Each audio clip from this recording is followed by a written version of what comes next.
worldwide sound. Talktainmentradio.com. We give you a reason to come. The world's greatest radio. We give you a reason to stay. Radio, the way it should be heard. You got the power. The views and opinions expressed are those of the host and guest and not necessarily those of Talktainmentradio.com, the management, the staff, or K&E World Network, LLC.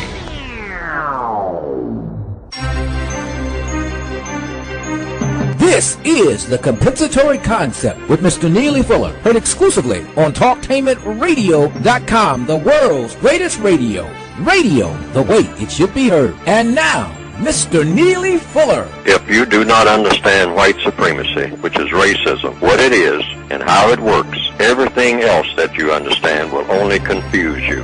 Only confuse you. Only confuse you.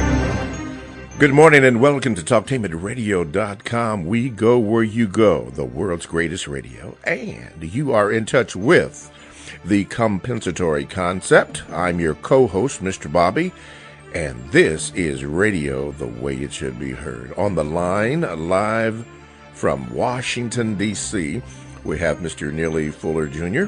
He is the author of the United Independent Compensatory Code System Concept, a textbook workbook for thought, speech, and or action for victims of white supremacy.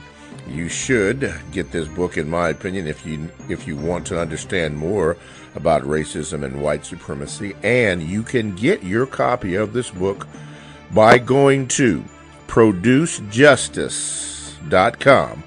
That is producejustice.com. And what will come up on the screen are all the instructions for you to purchase this book, and also for an additional fee, the word guide, which we may at some point in this program have Mr. Fuller explain to you fully. Got some great news. Now, next week from the hours of 9 until 11, we are going to have what we call the Compensathon, which will be your opportunity to put your money where your mouth is. We now have set up on the site, on our website, a donate button. So guess what?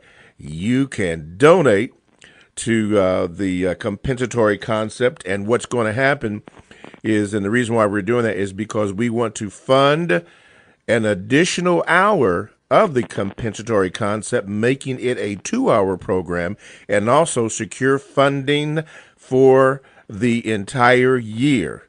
So it is up, and we'd like to thank some of our listeners for the suggestion for having a donate button. And I understand you can go through PayPal. Is that it? Through PayPal. And the instructions are just follow the instructions, and your money instantly is right there, all the instructions for you to follow, and you are in, and you don't have to go through, I guess they call it snail mail now. You don't have to send all that in. You can just do it right there online. Man, we've been waiting for that for a long time. It's all in. Now, Neely Fuller and Mr. Bobby do not get not one single penny from those donations, not one whatsoever, so don't get it twisted. We don't get any money for that. No, that's totally a Talktainment Radio thing, and it's a good thing because many people have been calling and writing me about that. So we have taken your suggestions, and now it is up and running. So guess what? Now the onus is on you. Remember, next week we're going to do a 2-hour program starting at 9 a.m. until 11, 1 hour earlier. 9 to 11, which will be a compensathon, and you can even donate on the air and all that kind of stuff. So it should be all good. Okay, what we're going to do here, since I lost my page, we're going to invite you to call in, and you can do that by calling 1-877-932-9766.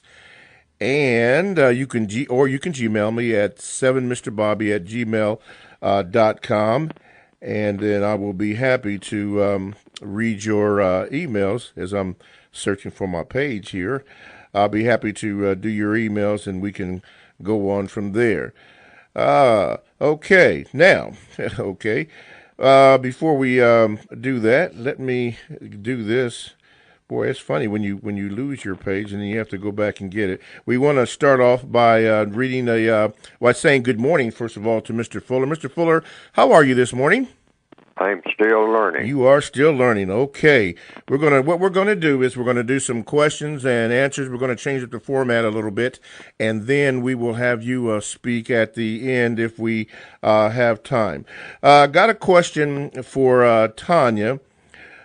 She says here, Mr. Fuller, she says, is there a difference in how educated blacks are treated by white supremacists than those who don't know a lot?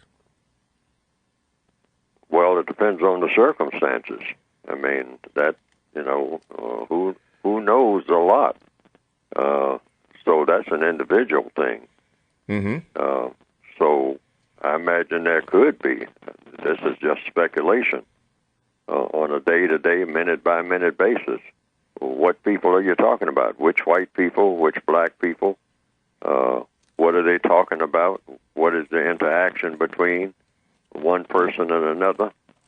And I would hope that any interaction, in my opinion, would just simply be of a constructive nature. That's the solution to the entire race problem and all other problems. Just make every interaction between people constructive. Just make that a focus.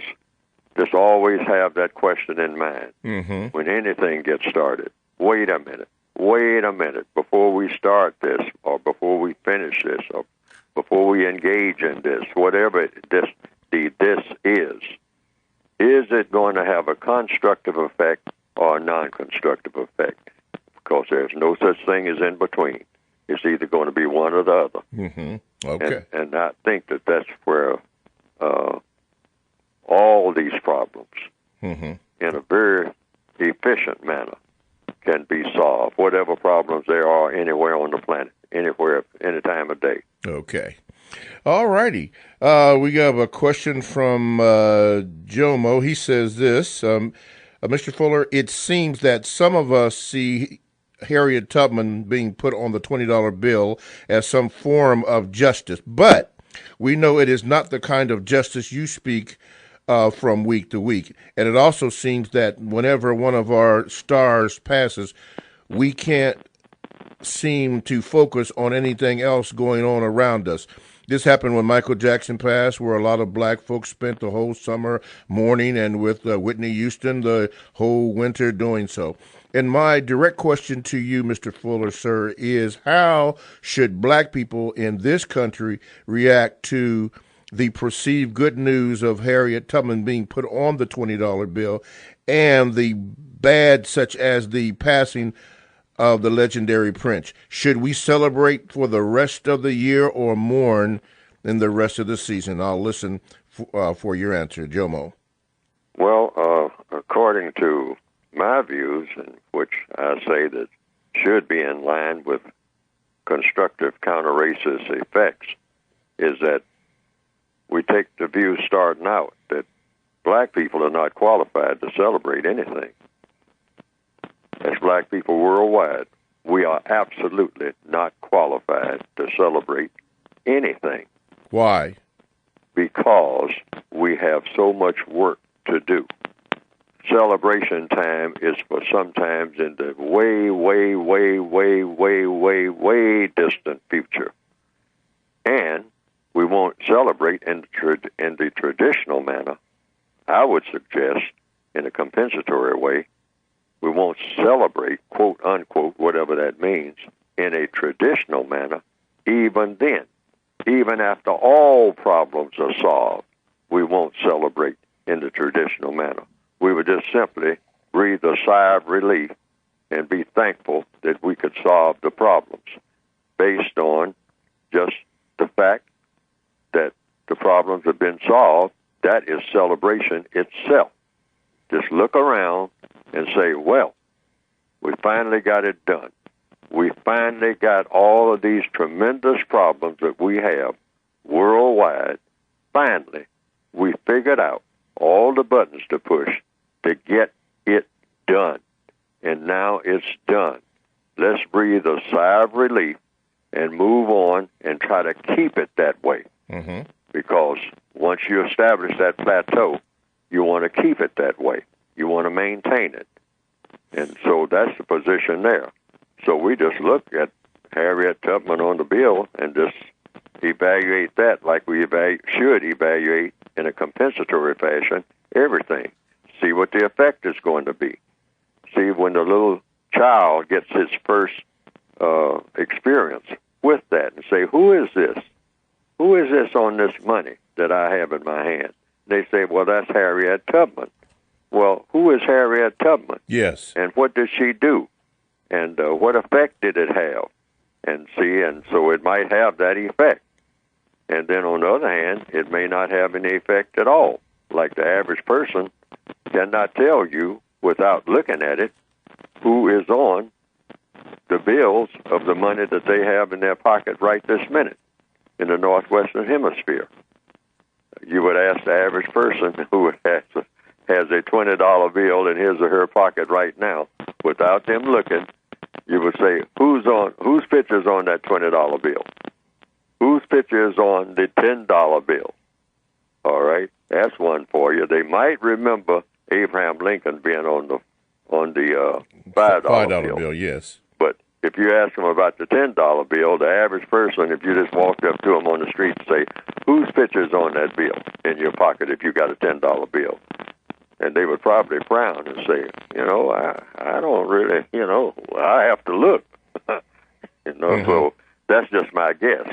It may not be that way, but I think if anybody does it right this minute, they'll probably find out that they don't really know. They haven't paid that much attention. So Harriet Tubman's picture being on the new bill may have some effect. For one thing, it will be something people are not used to seeing, and that's a black person's picture on anything in a favorable manner. Okay. All righty. You're listening to The Compensatory Concept with my host, Mr. Neely Fuller Jr.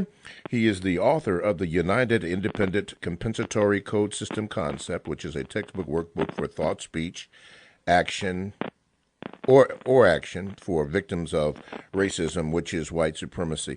Mr. Fuller, people have always asked or asking me, how to get in contact with the book, and is the word guide necessary? Could you briefly, really briefly, explain, how we can get the book and your how would you address that question?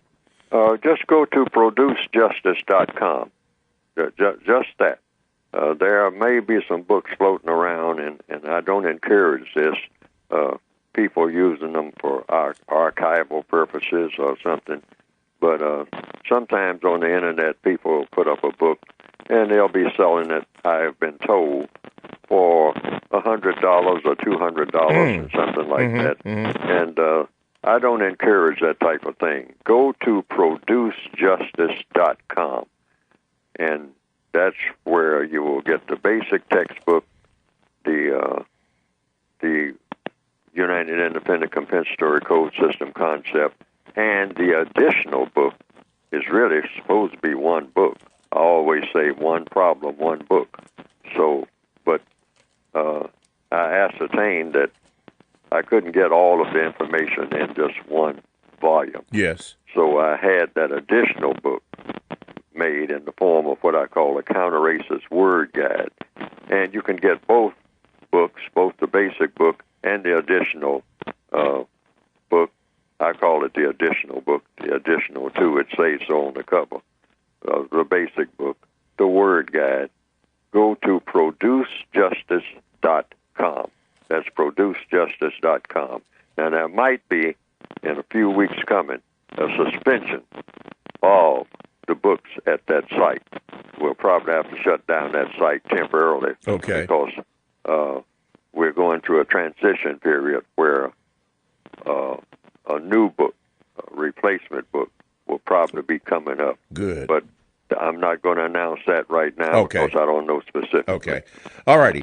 Talktainment Radio is a 24/7 no-charge worldwide broadcasting facility that have hosts delivering on various topics such as news, lifestyle, sports, health, wellness, religion, and politics. Now, here's one that I'd like to share with you, and it's called At the Table with Al Warner. Now, host Al Warner is at the table fighting wherever needed for social justice issues and urban education reform.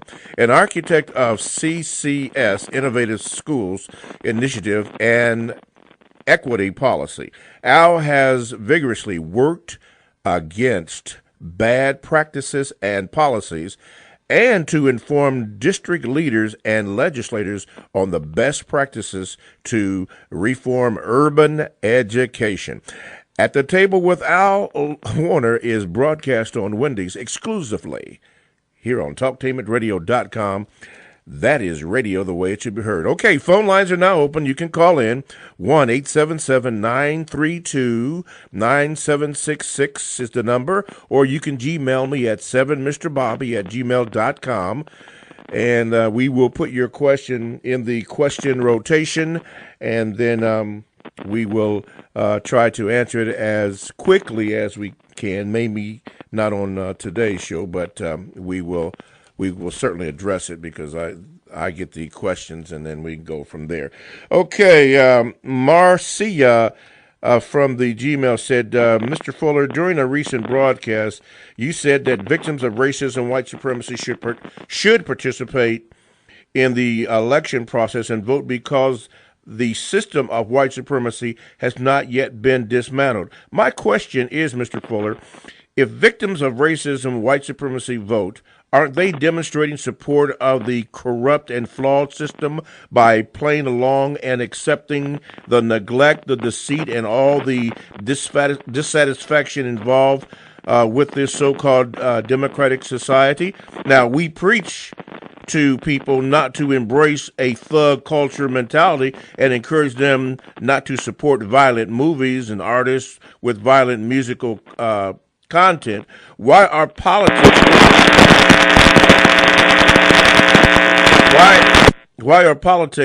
different, especially when you consider the fact that there is little to no truth involved in the process? I ask myself, is voting constructive?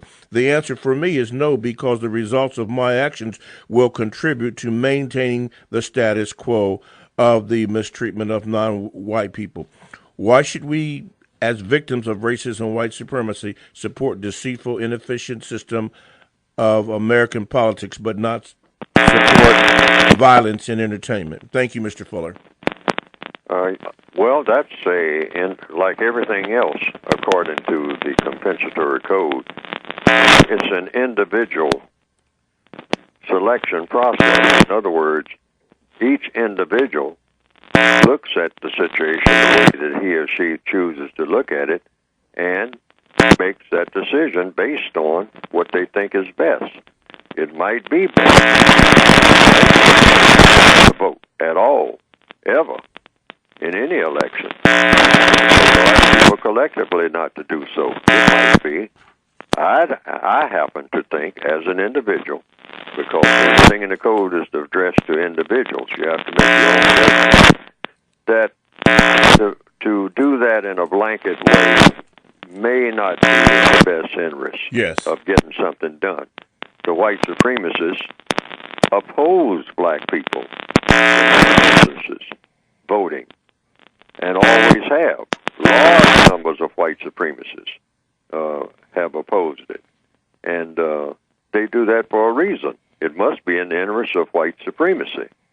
So you have to take that into consideration, too. I have, and I have come to the conclusion that it's better to vote than to not vote. Now, the lady is correct when she says that we are all subject to this rotten system. It's not the American system, it's the system of white supremacy. We're all a part of it. But in that part, you have to work within the prison that you're in. You can't work outside of a prison when you're in the prison, because you're not outside the prison. You're inside. So you do the best that you can inside the prison, knowing full well that it's a bogus prison. Everything about the prison should not even exist. It shouldn't even be a prison. It should be a world of freedom and justice and peace and correctness. But that's not the kind of world that we're in. We're in a world that's been made a prison, and we're born in the prison. You can't work outside of something that you're inside of. Right. So you do the best that you can in that. So you do a little bit here and a little bit there. That's the best you can do. And then hopefully the prison, through your processes, through everything that you do in all the 9 areas of activity, economics, education, entertainment, labor, law, politics, religion, sex, and war, you do all of this inside of the prison, yes, all of your 9 areas, and you work what's best. Do whatever you can from day to day, from minute to minute, that will work best toward doing what? Toward dissolving this system as that's the word that I use. You're going to dissolve the prison system and replace it with the type of system that the world should have been dominated with in the first place. Yes, sir. Mm-hmm. Okay. All righty. Okay. We have a question.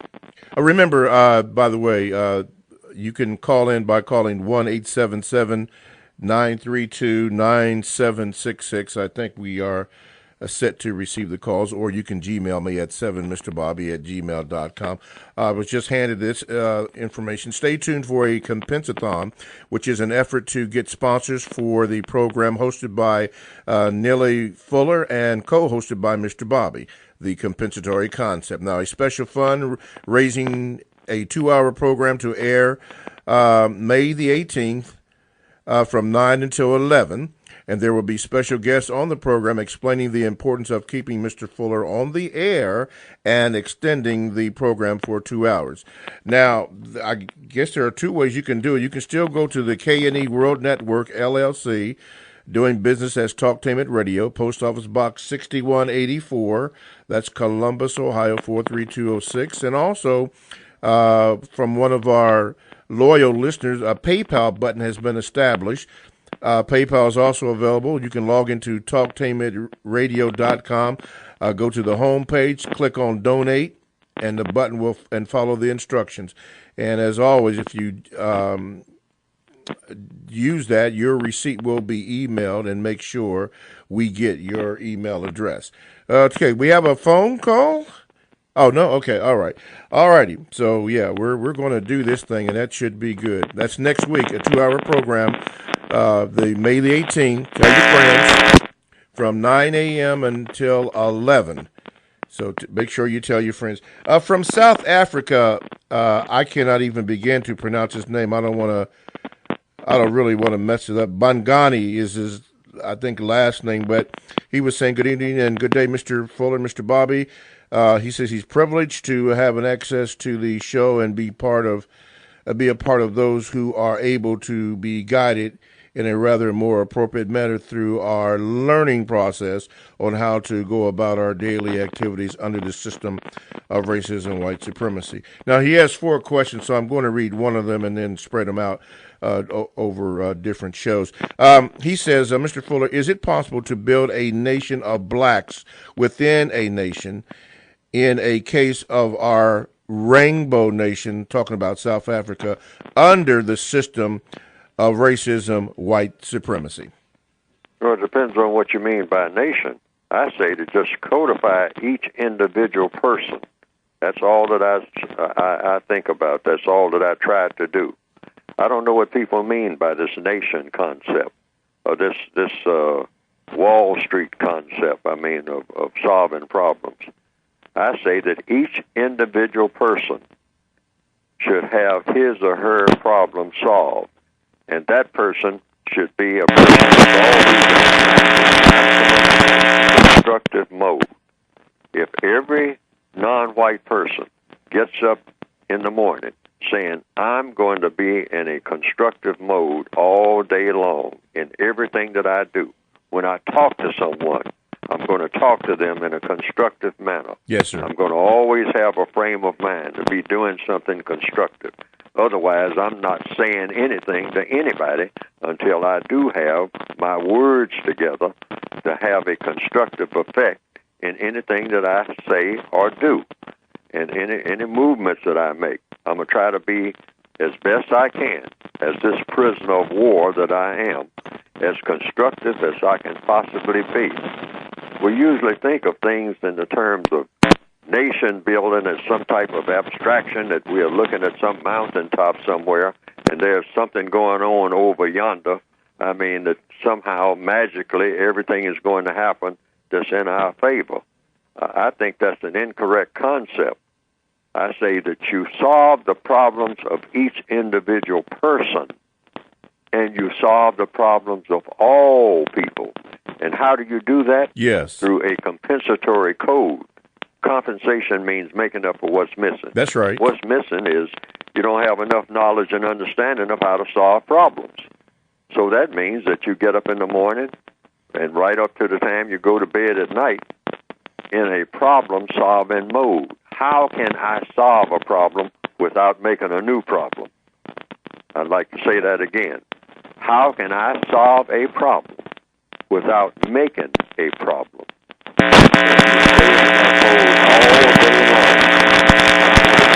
Problem-solving mode. Everything that I say and do is not about just some fun and games in the abstract, but make problem-solving fun. Make it a part of everything that you do, a part of breathing. Everything. Look around you. Everything that you see going on and all like that. You say, look, I'm looking at some problems here. Now, I'm going to try to the best of my ability, brainstorm this situation that I'm looking at and see if I can come up with solutions to the problems that I'm looking at, because I'm looking at plenty of problems. How can I do that? How can I talk to other people in such a way that the result of our talk is a problem is solved, or maybe 2 or 3 dozen problems are solved? Okay. If we are all in that mode of thinking, then, and we travel all over the world doing this, from town to town, from street to street, from house to house, wherever we happen to be, if everybody's on that page of being in that problem-solving mode, all of a sudden, overnight, not some long, drawn-out process of just speech-making and et cetera, overnight, we will become a problem-solving people, and the problems will be solved that we are facing. Okay. Let's go to the phone lines. Line number one, you are now on with Mr. Neely Fuller Jr. Go ahead. Hello, Mr. Bobby. Hello, Mr. Fuller.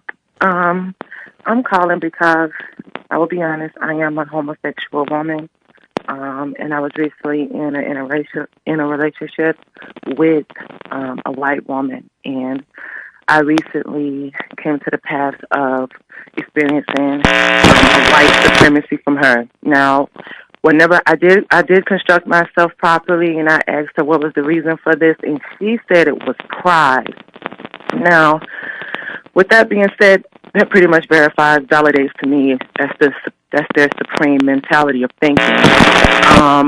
However, I am able to have a constructive conversation with her, although we have separated.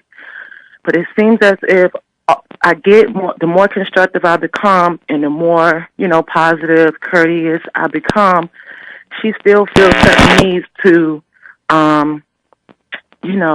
even get more, agitated, rebellious.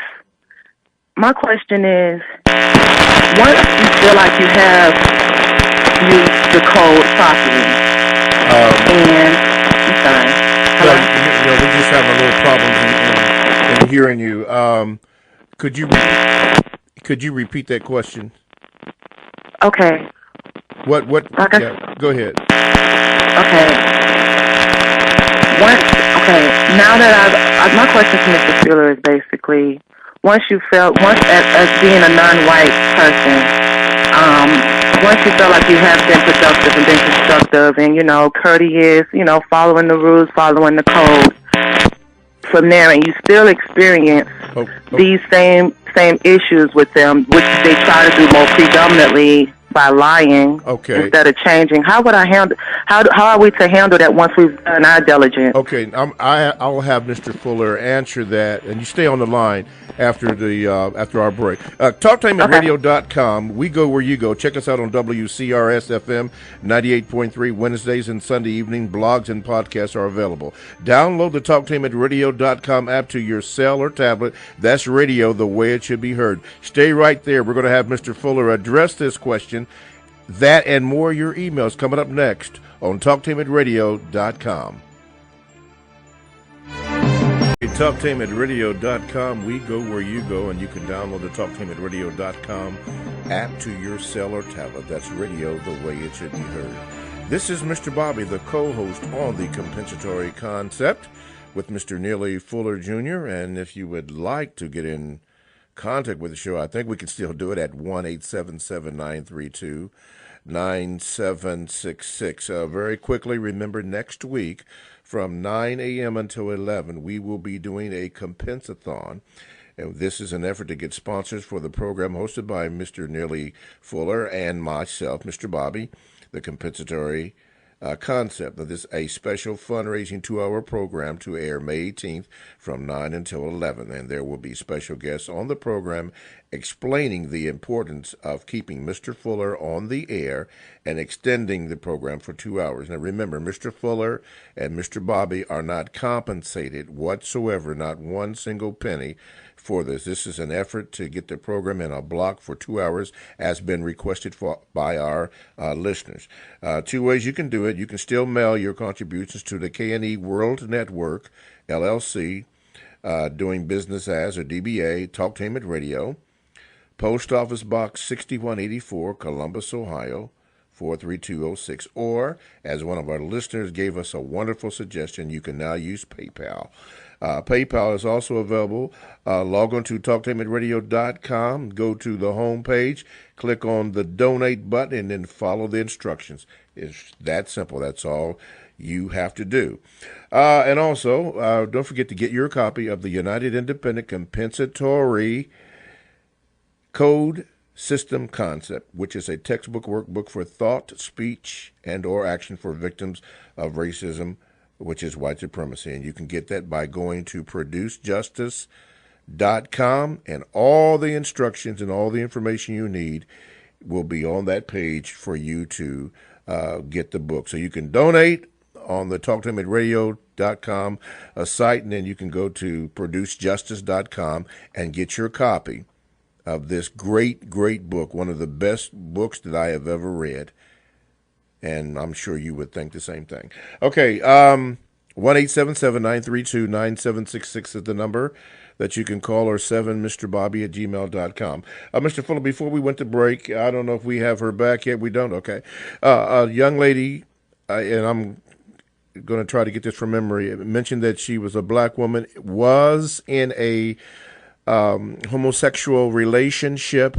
I believe she said that they had broken off, but she felt that, and she saw that in that relationship that she was having with this white woman, that this white woman was acting, supremely or dominating, or she still saw where racism was still in there. Could you address that situation? Yes. Direct racist aggression is what that is called.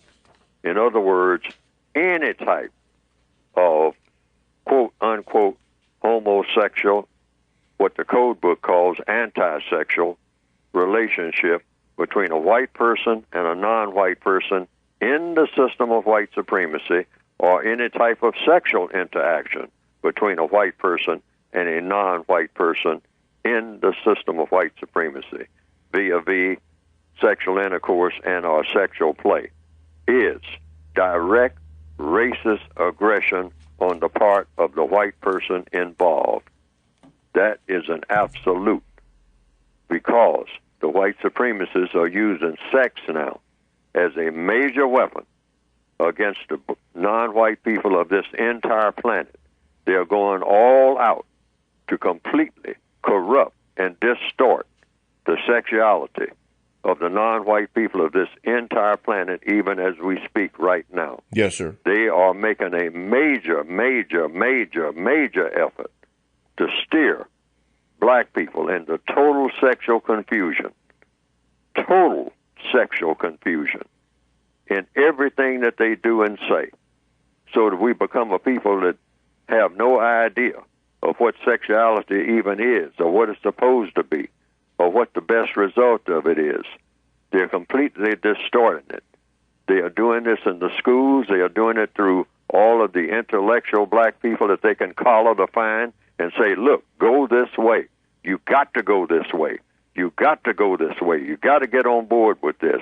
You got to teach your children this. You got to really just go all out. Drop everything else that you're doing. All this stuff about housing and education and whatnot, this is important, but nothing is more important. Nothing is more important than the degenderization. I'm going to use that word again. The degenderization of the non-white people of this planet under the system of white supremacy, if the white supremacists are to prevail and to prosper and to set the stage for their next phase of domination, which they intend by using sexuality as being the dominant thing that they can do to keep this thing going. They're beginning to lose ground. They saw that, starting with the 1950s and then spilling over into the 60s and whatnot. And so they said that the drugs are not completely working. Lots of things are not completely working. They are helping a lot. The drugs helped a lot.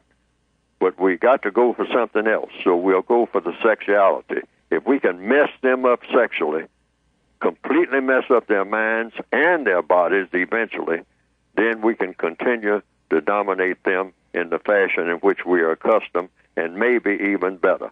This is the white supremacist conspiracy against the non-white people of this planet, and one of the cores of it is through the distortion of sexuality. Wow. Wow. Woo, that is that is a heck of a statement. All of the evidence shows it. Mm-hmm. All you got to do is just look. You don't have to dig. And they're doing an excellent job. They're doing an excellent job because, it's all fun and games. That's how it's being looked at, particularly by black people who are usually blindsided about everything that comes up, no matter how ridiculous and how absurd it might be. Whatever the white supremacists say is a priority, we usually buy into it, particularly if it's something easy to do and something that looks like it's new. And we just grab hold to it and hold on to it for 50 years before we find out we've been took again. Yes, we've been took again. To my loyal listeners, to Mr. Neely Fuller. Mr. Fuller is here to answer questions about the compensatory code. You notice all of his answers are within that code. So even if the question is about a current event, he will only respond to what the code says. He always makes a reference to what the code says. So when you ask your questions, well, you probably, in my opinion, should be reading the book. If you haven't, go ahead and get the book. And this is not a promotion necessarily for the book, but get the book so that you can begin to get some understanding. And, of course, that is the United Independent Compensatory Code System Concept. And you can get that by going to producejustice.com. You need to do that so you can understand and construct your questions in a way so that Mr. Fuller can answer your question. Now, he is answering questions, and if you notice, all of them are according to what the code says. A man has to have a code, as Omar said in the war. Yeah, and he was absolutely right. A man has to have a code. So this is what this book is about. You can get that by going to producejustice.com. Now, Talktainment Radio, we go where you go, and you can download the Talktainmentradio.com app to your cell or tablet.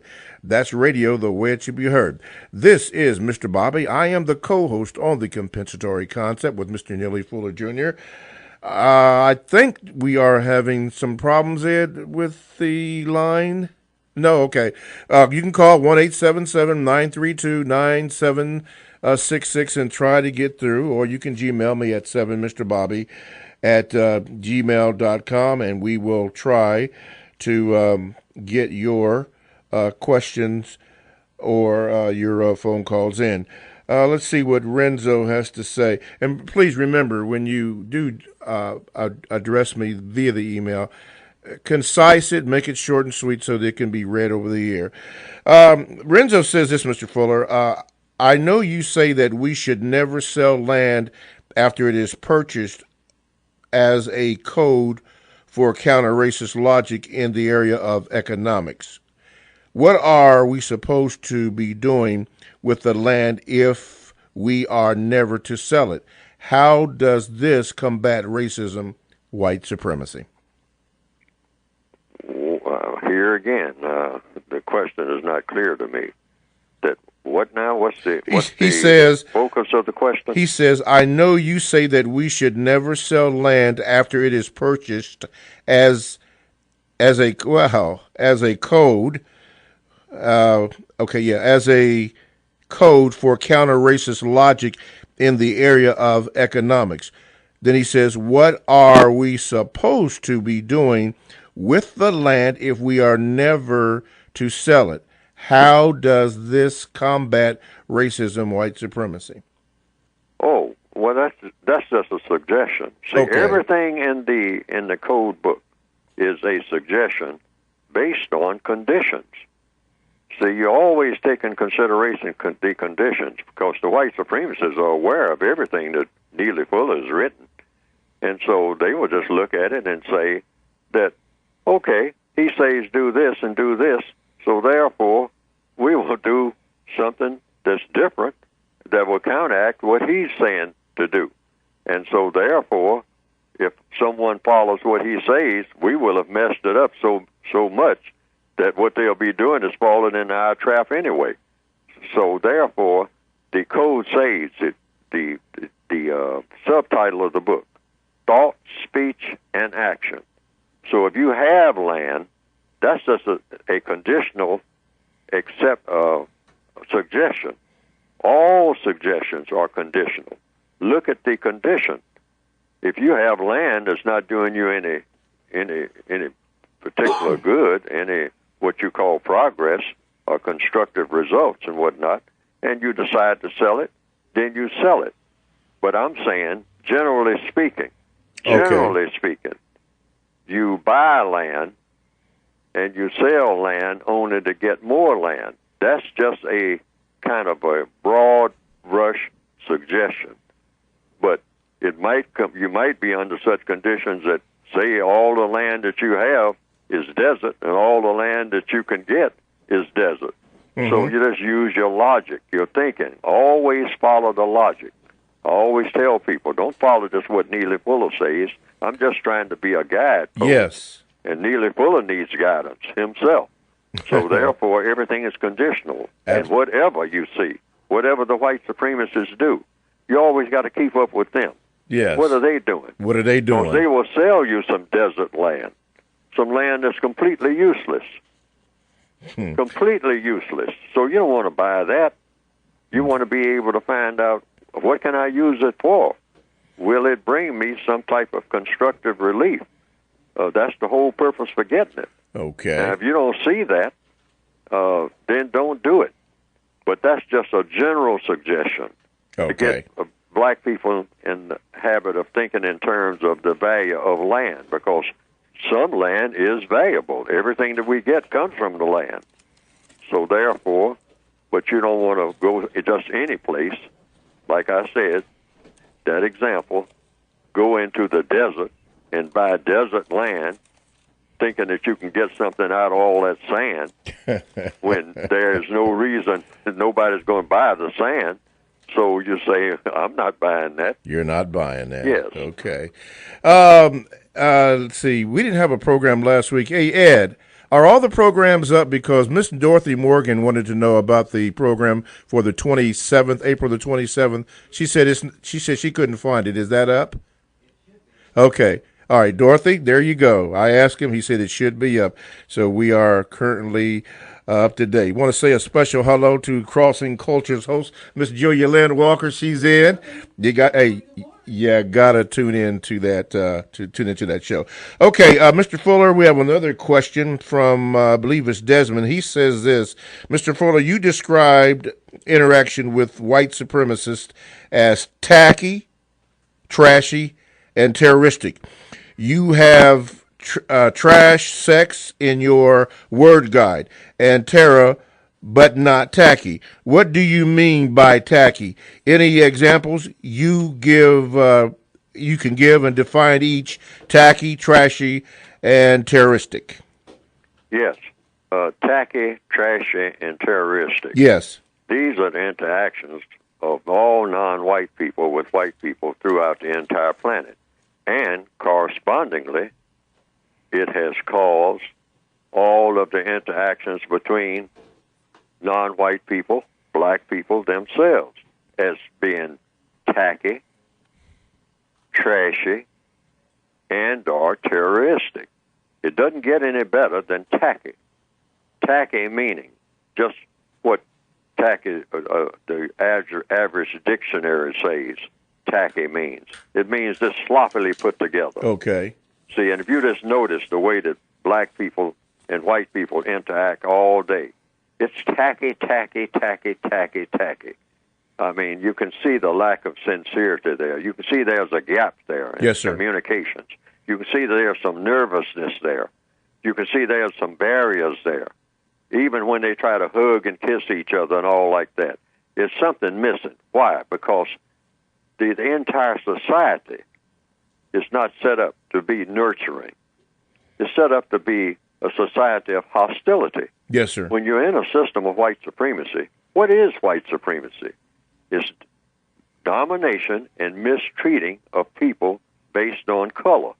When that is the dominant government on the entire planet, the best that you can have, I don't care about how many handshakes and hugs and laughs, all that artificial laughter that you see between black people and white people, and between black people and black people. We're some of the laughingest people in the world. I mean, that's all that artificial laughter. Well, we're being dominated and mistreated. Yes, and all of the high fives and whatnot. We're the when you talk about high five, we invented the high five. The black people, I think, if I got it correct. Yes. I think that high five came from black people. All right? But it's all phony. Every bit of it is just as phony as it can be, because look at the way we actually treat each other. But we try to cover it up with all of this falseness. Falseness, yes, sir. We got to get to the place where we can be grown-ups, stop acting childish, and just without raising our voices or cursing people out, or running down the hall screaming about every little event that happens and whatnot. Just say, look, let's be honest with each other.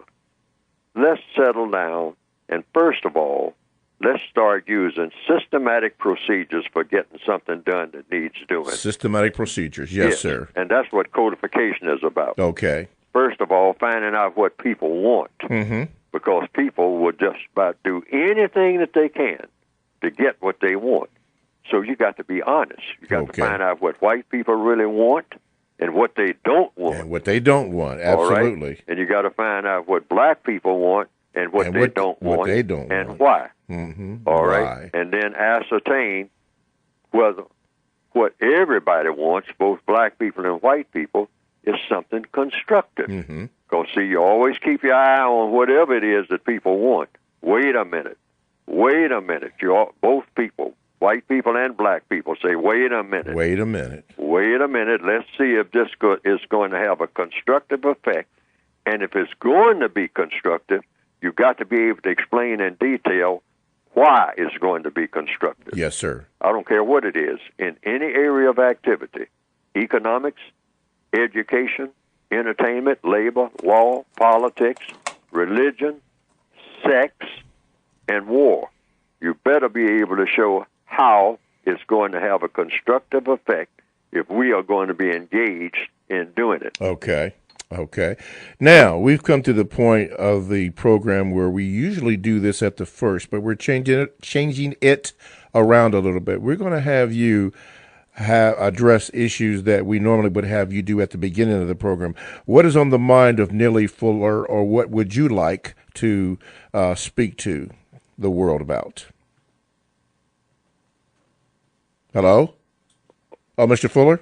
Yes. Yeah. This is your time for you to have your say. I'd just like to mention, I read in the morning's paper about the National Museum of African American History and Culture that's being erected now in Washington, D.C. on the Mall.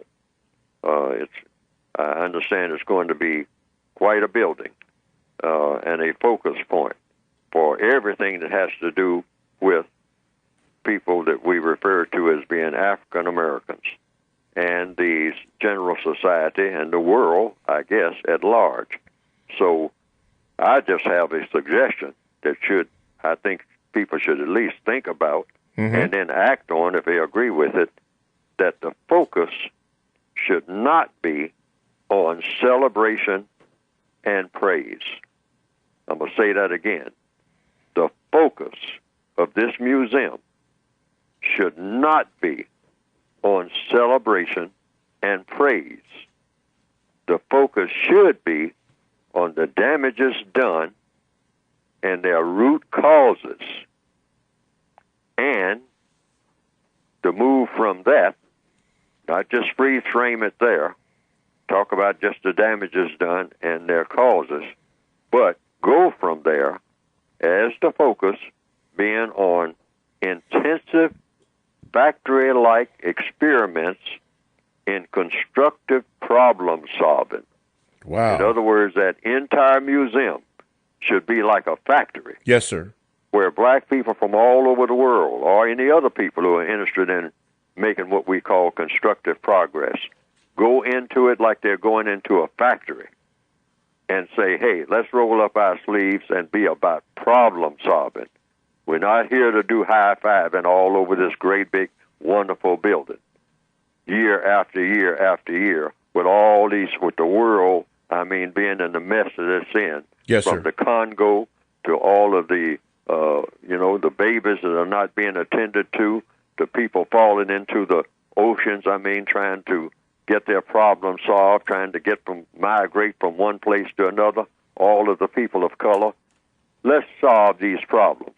Let's not use this wonderful building as some type of place where you just come to ooh, ah, and eat chicken and shake hands with your old friends.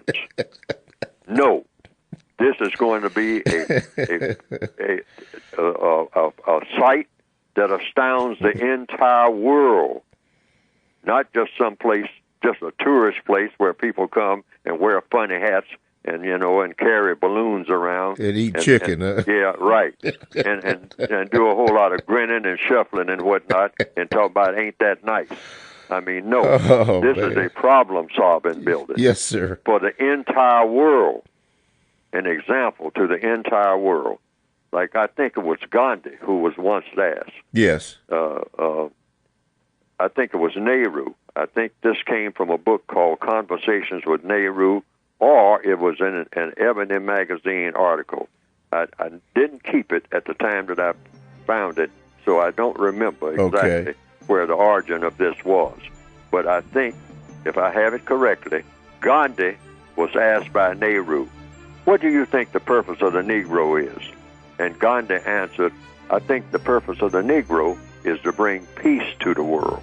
That means we got to have some real problem solving going on here if Gandhi is correct. Absolutely. Well, we have to leave it right there. Thank you, Mr. Fuller, and thank you, listeners. TalkTainmentRadio.com, the world's greatest radio, and that is radio the way it should be heard. We will see you next week, and thanks for listening.